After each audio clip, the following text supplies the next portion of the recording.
So much. Thank you all for being here. Just so you know, I cannot see the chat feature while I do this presentation, so please make sure you get your questions answered when I finish with the slides. Okay, so this is a beautiful picture of me. There I am. I'm your presenter today. I don't look like that anymore, but that's the only headshot I have. So what do I know about hypergrowth and leveraging metrics? Why does a divorce attorney come to you today to tell you about my story? And I experienced hypergrowth in my law firm over the past 5 years, and so I feel like I have a lot of experience, and I want to share that with you today. So just for some hard numbers, between 2015 and 2018, I saw 125% revenue increase in the gross receipts of my legal services. And we had profit hovering just over 10%. In 2017, between 2011 and 17, I had quadrupled the size of my law firm from a revenue standpoint, but not from number of clients. So think about that. What I mean is that I actually had less clients as I went along, but I made more money. And that's because the dollar value of my clients was increasing over time. And those are similar. I have similar metrics for 18 and 19. So it's critical to remember that you have to collect and evaluate metrics if you don't want to be one of these 80% of the businesses that fail in the first 18 months. What gets done gets measured. What gets measured gets done. And I never set out to know about metrics or even understand what they were or bother to track them. But it has been a critical feature of my success, and I think it will work for you. So how can you beat the odds and be one of the 20% that survive? And the single most important thing that you can do is develop metrics, evaluate metrics, and develop what we call key performance indicators, or KPIs. But to say that, it's like putting the cart before the horse, because in order to know what to measure, you have to know who your client is. You have to know everything about them. You have to know your ideal client in a granular way. You can't grow if you don't know who your ideal customer is. And you've got to know them intimately so you can know how to talk to them, how to reach them, how to market to them. And I'm going to suggest to you 5 ways to understand who your ideal customer is. I'm going to show you some metrics that we track that you can adopt. And I'm going to tell you about a whole new line of revenue that I developed by becoming an expert in developing metrics and actually understanding ROI on my marketing spend, but also as I scaled and grew as a business owner, how to minimize my business risk as an entrepreneur. So defining your ideal client or customer. The first thing you got to do is define your product or service from their point of view, and that's about perspective. What does your service or product do for them? What problem does it solve for your customer?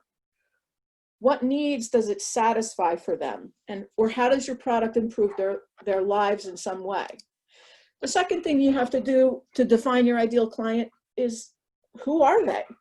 What do they, I don't want to say what do they look like, but what's their age? What's their gender? Where do they live? What's their zip code? What's their financial situation? Their economic situation? What's their marital status? Their educational level? Where do they play? What activities do they engage in? What do they do in their spare time? Please don't make the mistake of saying everybody is my client. That's a myth.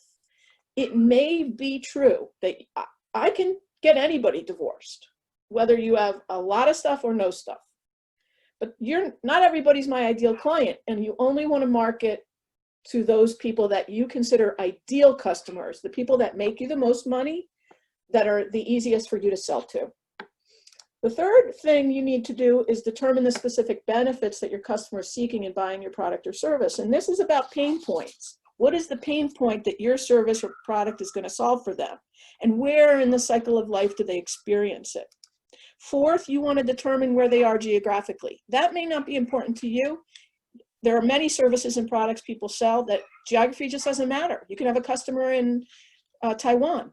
For me, it matters because people want to be close to their attorney. And we actually determined that people want to live within 15 miles of their attorney. We did some market research to understand that. But it may be important for you. And so we still track zip codes, and you may want to understand what target market geographically is your ideal customer located in. And then last but not least is, what is your customer's buying strategy?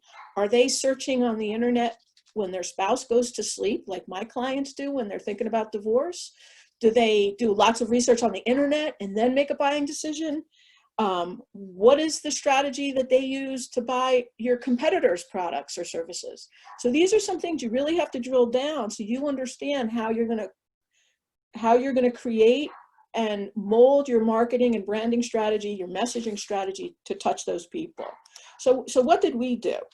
We used all those demographics, or the definition of our ideal client, to brand our firm in a way that spoke to those people. And we knew we had to be able to measure whether our branding and messaging and marketing was paying off. What was the return on our investment in all that spending we were doing on these efforts? So we didn't set out to focus on metrics, but it became very important for us to be able to justify the dollars we were spending. And we did all of those metrics in terms of tracking. We tracked demographic data. We tracked who they were, how clients were finding us, who those referral partners were. Was it previous clients? Was it other attorneys? Was it our raving fans? Was it a Morris Chamber member? Where did those people come from? Did they click on an ad? Did they come through our website? We began to track whether ads were converting, meaning were specific ads that we were running on Facebook or Google with certain keywords, were they performing better than others? Were certain download tools that we had on our website performing better than others, meaning people were clicking on them and people were then calling us from those marketing efforts. And so metrics led us to very significant growth, and it actually motivated and directed us to open an office in Morris County. I started my firm in Hunterdon County. 2016, we opened an office in Morris County. Why? Because I realized that 80% of our clients in Hunterdon County lived within a 15-mile radius of our physical address, even though we don't need, as you can see, we don't need to conduct business in face-to-face. We can still get you divorced and never have to meet face-to-face.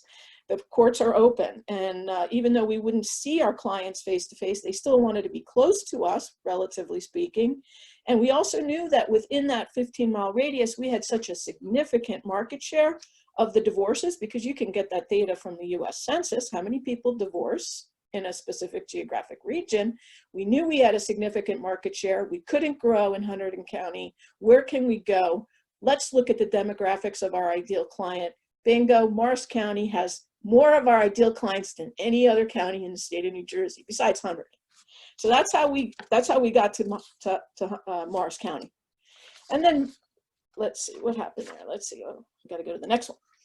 Metrics led us to getting clear on our KPIs. So once we had the branding done and the marketing to attract our ideal client, then we started to drill down on the revenue, profit, and growth. And for every business, that's going to be different. What are you tracking as a key performance indicator? I'm going to give you some suggestions about what they can be. They can be conversion ratios from people that contact you versus people that actually become paying clients. Could be the number of closed sales. It could be the number of leads generated by a particular ad or particular download guide or some downloadable tool on your website or some blog on your website. It can be brand awareness, can be a KPI, which is not that easy to measure, but I'm going to tell you a little bit about how we do it. And for us, it was tracking all those data points and understanding what the return was on those specific efforts, and actually tracking the revenue we spent on those efforts versus the revenue that we were earning as a result of that. So let me give you some examples. So these are some key performance indicators that we use, and you can use them too. And I'm happy to give these slides to anybody. If you want them after, just send me an email.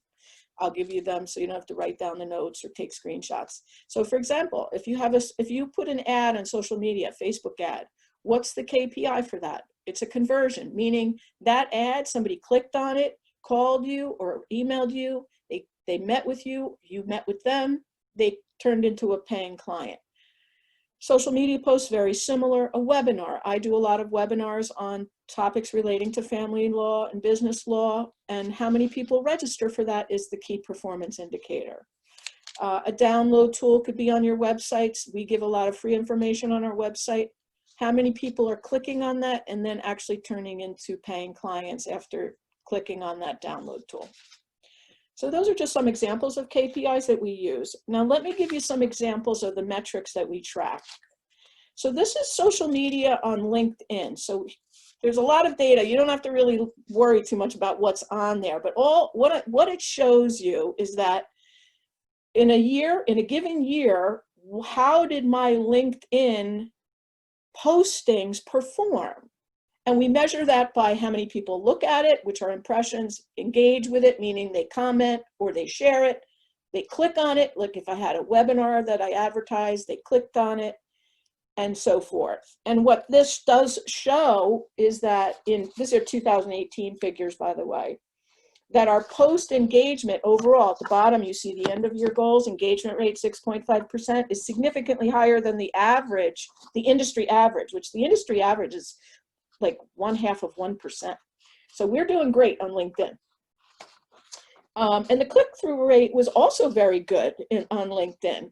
Don't underestimate the power of LinkedIn to be to convert for your business. Our click-through rate was 2.5%. The industry average is like a little less than 0.40. Okay, so we're doing great there too. And this is how we track social media on our Facebook posts. And what we've done here is we're calculating how many more people are we getting to follow us. You know how that says, follow us on Facebook? How many did the firm get added to our current followers? The percentage increase. How many posts did we post on that platform? How many impressions? Lord knows how my team can figure out how many people are looking at those posts, but somehow they can figure that on the back end. And these analytics are available through the Facebook's pages. How many people engage, and so forth and so on. Now, I'm not doing as good on Facebook. Our engagement rate is pretty good. I don't have the total. I don't know why it didn't show up, but it's 4.4%. It's higher than the industry average. The industry average is 3.2%. But my click-through rate is not so good. My average is 0.22%, and the industry average is 0.82. So I know I got to work on Facebook. I got to get people to click, not just look, but click. So that tells me that those ads that I did in 2018, they weren't, and the posts that I was putting on Facebook weren't working so well.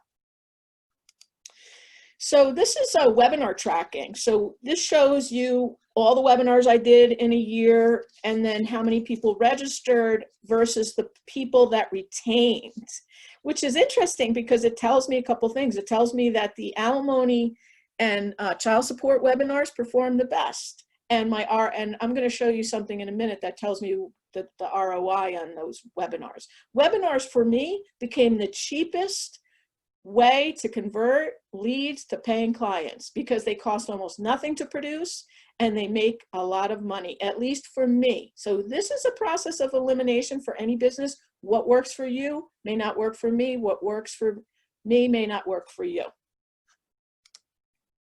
These are my website metrics, and forget about all the data that's on there except for May. What May shows you is that even though I had less users than some months, like I had less users in May than I did, for example, in July, but they stayed on my website for a minute, a little bit over a minute. That's good.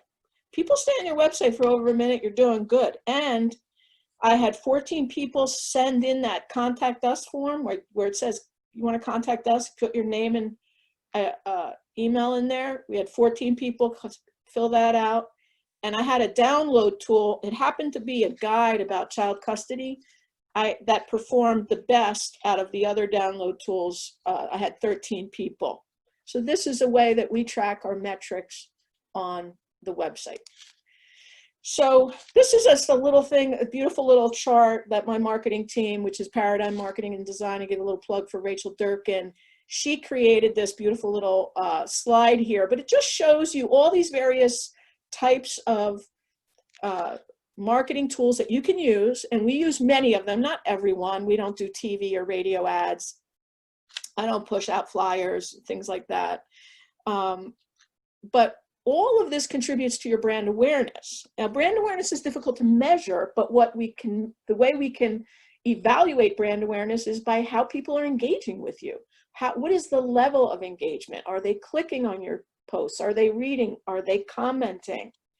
And once you get people into that sales funnel, which is on the right, and you build awareness, this goes through the process that clients engage in to become happy customers. And if you can get a lead down to an advocate at the bottom, you're doing great, because then they're a raving fan and they're going to go out of their way to refer you.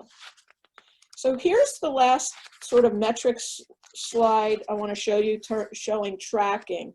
So this shows you a couple things. It shows you various marketing strategies we employed and what the return on investment was versus the cost. So I have webinars, download guides, and internet referrals. The total revenue I realized for those tools, what it cost me to use those marketing tools, to create them, to publish them, and what my ROI was. So you can see that my marketing spend in 1 year, I had a 305% ROI on that spend. So how can you use metrics to back into what you should be doing in terms of a strategy? And so let's just say you want to increase your revenue by $100,000. Now you've done all your market research, you have a track record, so you know that an average client, just like I know my average client makes me X dollars, you know how much does your average client make you? In my example, the average client makes me $5,000. And it'll show you how you can, if you spend $2,000 on Facebook and you get 50 webinar registrants at $40 a piece, if I have a 10% conversion ratio, I got 5 consults out of that. Out of the 5, I got 2 to pay to be clients of mine. That made me $10,000. If I do that 10 times, that's a strategy that you can employ to increase your business revenue by $100,000. And you just don't come to that. You have to go through the process of defining your customer and figuring out the marketing strategies that are going to work. But if you're doing strategies willy-nilly, posting here and there without any kind of calendar, without any kind of messaging and strategy, you're just you're just, you know what they say, in the wind. So that was all terrific, right? I mean, we did all these things, and guess what? We grew, and we had what I call growing pains, and we scaled, and it had a lot of rewards, but it also created a lot of liabilities for us as we scaled, and more risk that I had to manage. And there were a lot of things I didn't know, about running a business as I scaled from a purely business point of view. I went to school to be a lawyer. I didn't go to school to be an entrepreneur. I really didn't know anything about running a business. I thought I was a good lawyer, but how to run the business, manage risk, and scale without exposing myself to risk and liability was something I had to learn, and which I have now become pretty good at. I consider myself an expert at. So these are things like in terms of vendors and suppliers, you're entering into agreements with people. Maybe you're leasing a photocopier. Maybe you're leasing office space. Maybe you're engaging a marketing consultant. Maybe you're engaging an IT consultant. There are things in those contracts that you're not going to know what they mean or and how they impact you. There could be termination and cancellation clauses in those documents that are going to come back to bite you if you don't negotiate them properly. And so all those growing pains helped us to create these new areas of expertise. And we had to, by necessity, become experts in the law of business, how businesses function, and how to protect businesses as they grow. So the bottom line is that metrics are the benchmark that's going to help you leverage and scale to where you want to grow. You've got to be able to measure that stuff once you figure out what your ideal customer is and build your branding and messaging strategy and marketing strategy around that. Then you measure to see if it's working, if the dollars and effort that you're putting into it are working for you. But as we scaled, what happened? We became good business lawyers. And now we do all kinds of business advisory services on top of family law. We negotiate contracts for people. We help them with their employment issues. We help them negotiate leases and write proposals, non-disclosure agreements. I mean, I've had rogue employees that left my firm and took with them all kinds of data and information because I didn't have the right agreements set up with them. I'm never going to do that again.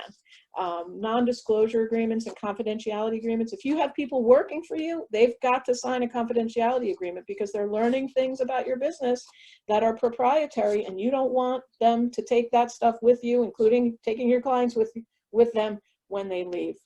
So things like the paid time off and sick leave laws that were passed last year, all the stuff dealing with the COVID PPP loans, the SBA EIDL loans, we've all become, in my firm, experts at that because frankly, we've availed ourselves of these programs and we had to learn how to use them. So while metrics are the benchmark, and you got to learn how to manage your risk as you scale. So my hope is to be able to help all of you avoid the growing pains that I experienced. And that's the value that I could add to your business, is to help you evaluate risks and rewards. So if you have a particular challenge that you're facing in your business, I can help you evaluate the risks associated with taking one position or another, or taking one approach or another. Metrics are the benchmark. That's going to help you scale and grow, because what gets measured gets done. But as you scale and you become more prosperous, by necessity, your risk is going to increase and you're going to need to protect yourself. And I'd be happy to help you with that. Questions? All right, so everyone, if you could utilize the chat function, if you have questions for Rosanne, we'd appreciate it. Anthony already asked, and I think you mentioned before, but will the slides be shared later? Yes, happy to. Just Great. tell me how to get them to people. Kaylee. Absolutely. I'm going to send you the attendee list. I'm also going to post your email in the chat, okay? Okay, great. So I'm going to do that, and your website. And while we wait for questions to come in, I'm just going to make some brief announcements as to what's going on in the chamber. We have a hugely packed schedule next week. We've really tried to move and pivot to be a virtual chamber to help continue to support businesses at this time. And we continue to host these webinars, and I hope they have been of some help to you. Rosanne, thank you so much for hosting today's. I think this was really great information, especially as someone who's kind of running the social media right now for the chamber. I find it very valuable, and I'm going to take away a lot of things I'm going to think about. So just, yeah, and just as a heads up, so Monday's webinar is about PPP, the forgiveness portion. So if you want to hear about how to apply for forgiveness of the loan, tune in at 12 o'clock. And then at 2 o'clock, we have Senators Sweeney and Oroho. That's how you pronounce it, correct? Pardon me if I pronounced that incorrectly. So. They're discussing New Jersey's plan for your business's recovery at 2 o'clock. So I'm going to drop some links in chat to our event calendar. We hope that you tune in because I think it's really valuable information. And I'm also doing a survey on what you think of these daily webinars. So I'm going to post that too. So while I post this in chat, let's see if there's any questions. Lawrence is asking, do you have any issues with working virtually? Do I? No, I'm pretty tech savvy, so I've always worked remotely. When I opened my office in Morristown, I had a laptop. I can work anywhere as long as I have my laptop. I have no problem with it. And for my clients, they, you know, with some educating, they're fine too. We can do anything with any legal case or any legal issue remotely. We can sign documents remotely. We can notarize documents remotely. We file documents in the courthouse remotely. The judges are meeting with us for case hearings and conferences remotely using Zoom, just like this. I have a 2 o'clock conference with a judge at this afternoon by Zoom. And she's in her dining room and I'm here in my office at home. So we do, no problems working remotely. I think it's just a mental thing. You know, COVID has made business slow for us, but I think once people get used to the reality that this is going to be the way it is, And we're not just going to go back to the way it was, you know, I think for a long time, to be honest with you. I don't think we're going to have, you know, handshaking and hugging going on for quite some time. We may be able to go back into my office, which is closed to the public, but I don't think we'll be handshaking. I think we'll be meeting across, you know, bigger tables and things like that, and taking steps to keep things sanitized. Great, thank you so much. I have another question from Anthony. Are the Facebook and LinkedIn metrics available to everyone, or do you need to buy this as an add-on? No, so we created these tables. This is my data. These are actual numbers that we, you know, it's an Excel spreadsheet. It's basically, I can go back and just kind of show you what I think like, this is LinkedIn. And so you can, when you have a LinkedIn profile, you can go into your LinkedIn profile and get all this data from LinkedIn. This is free. I don't have a paid subscription to LinkedIn or any of, you know, I do pay for ads on, not on LinkedIn, but on Google and Facebook. Pay for ads, and you pay by click. I set a budget, and then, but all this data is just culled from my LinkedIn profile. It's free. Okay, thank you. I was going to say it's same for Facebook. Yep, you don't have to pay. Facebook. You don't have to pay to see your performance. Like I can click on a chamber post to see the performance and see how many people reached, how many shares, etc. And then you can do that even if you buy an ad on Facebook. Facebook's going to tell you how it performs. Same thing with a Google ad. Yeah. So, and Michelle's asking, so this is not automatically generated as a table. You put this together yourself? Not me, but yes. Yeah. Me, in quotes. Yeah, we generate this information. So you know, look, I had a mentor at the time that motivated me to start doing this. This is going back probably to 2014 or 15. And she said to me, "Who's your ideal client?" "I don't know." Where do they live?" "I don't know." "What do they earn?" "I'm not sure." "How do you get them?" "Not exactly sure how they find me." You know, and so it was like, why am I trying to be in business if I can't try to articulate some of this stuff?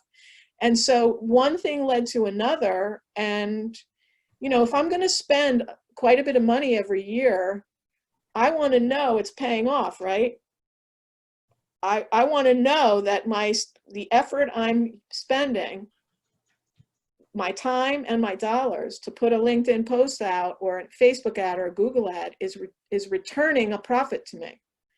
Otherwise, why am I doing it? So this is necessary, right? As a business owner, to evaluate your ROI on your marketing effort, not just the dollars you spend, but the time it takes, whether you're doing it yourself or you hire somebody to do it. If you're hiring somebody to do it, this is even more important, because Lord knows, people say, I'm a marketer. I don't know anything about marketing, really.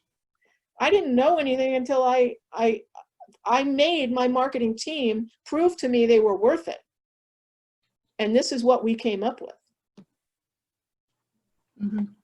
I think that leads into another question in here by Rebecca. How much staff/time to post and track this data? Is it assigned to one person? So we have a consultant that we work with separately from the, you know, that does this for the firm. I was doing it in-house until about 2016, but it wasn't thoughtful. It wasn't, you know, like, again, I'm a terrific lawyer. I don't really know, when I think of what makes a good lawyer, it's probably not what a consumer thinks makes a good lawyer. So my effort at creating messaging around how to market my firm was not what consumers wanted to hear about. Those people are good lawyers. Because of the way my brain is trained from going to law school and becoming an advocate and a trial lawyer, always thinking sort of critically and linearly, people don't buy like that. And so the marketing that I was creating on my own wasn't very good. Now, you may not have the resources, and I get that, but I think there's so much free information out there to create a marketing plan, to create a brand message. Take advantage of peer groups, We did that using an advisory board because we couldn't understand why we lived in this wealthy county, but we weren't getting these wealthy divorces because people thought of us as the local country lawyer. Well, guess what? We rebranded to look like and feel like and smell like a high-end corporate lawyer. And we started getting higher dollar value clients because we changed the way we were messaging. Now, I would have never come to that by myself. I had to talk to people, and there's plenty of free tools and groups that can help you. If you create, Michelle, for example, a message about your services that you offer, run it by people. Run it by Donna Miller.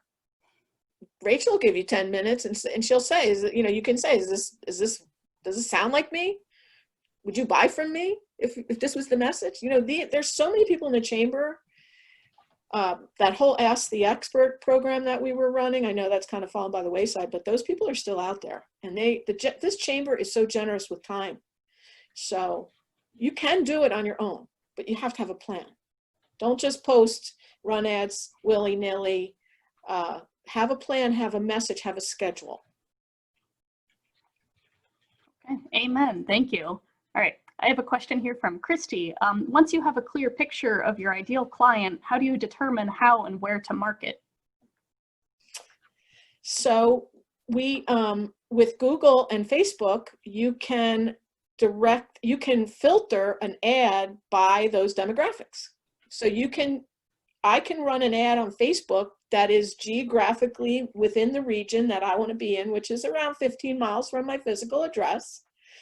I can also set filters for the ad to target people that have a certain demographic profile. Obviously, I want their Facebook profile to say that they're married, right? Because my business is I'm in the business of getting people unmarried. I want them to say they have children. And some other demographic features, but you can filter, and Google will do the same thing with you. Now, granted, I don't do those. I'm not mechanically the ad maker, but I am overseeing that process. And I can tell you that's how, once you define your ideal client, including the geographic region and their demographic data points, you can target your ads to those people. And there's also keywords. That's the harder piece. We didn't talk about that, but I don't know. There is a way, if you have the time, you can go on Google and there's like these tables that show you what people are searching for in terms of keywords, like best divorce lawyer. They may search child custody. There's no common law marriage in New Jersey. People search for common law marriage all the time. I would never, as a lawyer, write about common law marriage in New Jersey. Why? It doesn't exist. But guess what? People search for that. So guess what? I place ads or write blogs that have those words in it. So that's the harder piece. You really, I think, have to have help with. Is tagging the ad, meaning putting in the right keywords to match what people are searching for. That is a tougher question. I'll be honest with you. We use Pam Angst from Pam Ann Marketing, and she's like a brain child. She's got a big brain, and but she has. I've been on webinars with her where she showed us the free. This is information that's free to everybody, and that's how she does it. But it takes time, and you have to be willing to study it. And Google will tell you what people are searching for, what in your industry. And you just use those, make sure that whatever you're putting on the internet, whether it's on LinkedIn, Facebook, an ad has those keywords in it, because that's what people are searching for. You're welcome. Thank you. Oh yeah, Wendy is affirming what you were saying and saying that Pan Angst is an SEO wizard. Yes, she is. Mm-hmm. I do have one other question in here from a little earlier. Have you done any mediation virtually? Any problems or issues? So we have done mediation virtually. What we do is we use the breakout rooms. Mm-hmm. And what's more realistic, though, is we come together on Zoom like this, because usually you mediate as a group. So there would be 5 people. There would be two lawyers, two parties, and a mediator. We'd come together like this, and then the mediator would say, okay, I'm going to go talk to them, meaning not me and my client, but the other people. And I'd say, okay, so-and-so, how long do you think you're going to be? We're going to be an hour. And sometimes you wait an hour because they're talking. You know, divorce is messy, and, you know, it takes a long time to talk. So we say, okay, we'll get back on the Zoom in an hour instead of sitting here waiting in the breakout room. And so then we just dial back in. So yes, we do that all the time. And that way I don't have to bill my client for sitting there. I go do something else, they go do something else, and then we just dial back in an hour. And then the mediator will just be there to talk to us and not the other people. They'll be in the breakout room. So yep, no problem with mediating remotely. Some people don't like it. You know, there are just people that are not going to be hip to working remotely. And we've had those people too. They just want to wait until it's over, until we can meet around a table. But I think that's going to be a long time from now. Okay, thank you. Let's see, any other questions in the chat? It is about 12:40, so. Anyone else? Any other questions?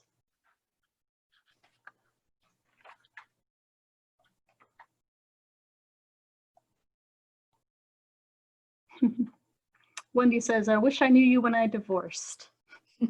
Thank you, Wendy. I wish you did too. All right, Michelle says, thank you very much. Thank you for tuning in, Michelle. So, all right, I'm going to take that as a no more questions. So thank you so much, everyone, for tuning in. Thank you, Rosanne, for this really great information. I just have a very short wrap up, if that's okay. Please. Yeah, so what we're doing for you, and this is a free 30-minute consultation, so for you to learn about our concierge legal services. So we have a program where for a negotiated retainer that we agree upon, you get a certain number of hours to have me as your business advisor every month, and you can roll them over to the next month. If you don't need them this month, they just keep rolling over. And if that's something that you're interested in, I'd be happy to speak to you. Please write down my cell phone number, and I'm happy to give you 30 minutes on the phone and tell you what I think about your particular challenge, whether it's negotiating a contract with a vendor, whether it's this marketing and metric stuff, whatever you want to talk about. Maybe it's your divorce. Maybe you're sick of living in the same house with your spouse. Whatever it is, give me a call. I'll be happy to speak to you. And thank you for tuning in today. All right. Thank you so much. Thank you. All right. So everyone save that phone number. I put it in chat if you want to copy paste it. Thank you so much for tuning in. Thank you, Rosanne, for presenting. And I really hope I'll see you all on the next webinar. Have a great weekend, everyone. Thank you very much. Bye-bye, everybody.